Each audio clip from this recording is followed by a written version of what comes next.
இல்லையா? ஜாலியா இருக்க போல. இது அந்த ஆஃபீஸ் போனா, எனக்கு என்னமோ அவ தான் தோணுது. தேவையில்லாத வேலை. 6 மாசம் வீட்ல இருந்து அங்கேயும் இங்கேயும் அலைஞ்சு, அதுக்கப்புறம் அந்த வேலையை கிடைச்சிருக்கு. இப்ப கரியர்ல ஃபோக்கஸ் பண்ற நேரம். அதை விட்டுக்கிட்டு சும்மா திருப்பி பொண்ணு லவ்னு அவனை கோத்து விட்டுருக்கியா? கரியர் முக்கியம் தான் ப்ரோ. ஆனா நம்ம லைஃப்ல நேசிக்கிறவங்க யாராவது இருந்தா அது அழகு தானே.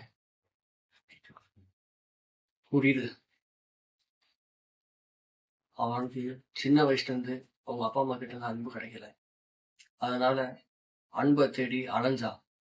உனக்கே தெரியும். அதனால அவன் காலேஜ்ல போய் அழைச்சிட்டான்.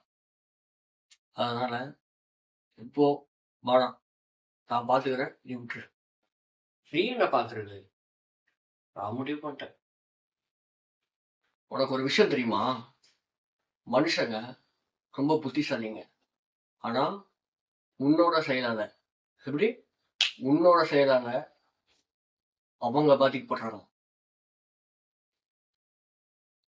மனுஷங்க இமோஷனல் இருக்கிறதுனாலதான் அவங்க மனுஷங்களாவே இருக்காங்க. அப்புறம் இன்னொரு விஷயம் சொன்னீங்க. இப்போ பாத்துக்கோ, நாளைக்கு அந்த பொண்ணை ஆபீஸ்ல நான் பாக்குறேன்னு, அவனை பார்க்கும்போது அவன் மேல லவ்வா பாக்குறதுக்கு கிடைக்கிறது நீ. ஆனா பழைய ஏன் மேல போடுற? பண்றதெல்லாம் பண்ணிட்டு ஏன் மேல பழி போடுற நீ?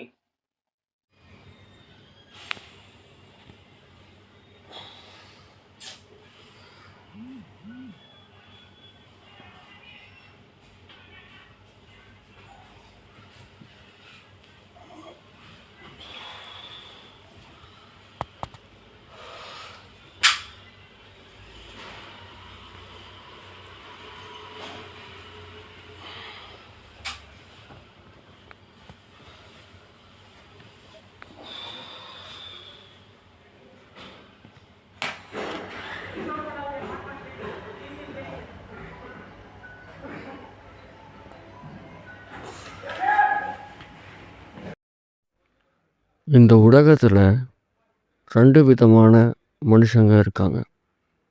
சில பேர் ஒரு முடிவை எடுக்கிறதுக்கு முன்னாடி 1000 தாட்டி யோசிப்பாங்க.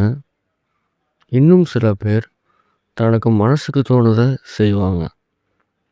நீங்கள் எப்படிப்பட்ட மனுஷங்க? ஒரு முடிவை எடுக்கிறதுக்கு முன்னாடி நல்லா யோசித்து ப்ராக்டிக்கலாக முடிவு எடுப்பீங்களா? இல்லை உங்கள் மனசுக்கு தோணுது நீங்கள் செய்வீங்களா?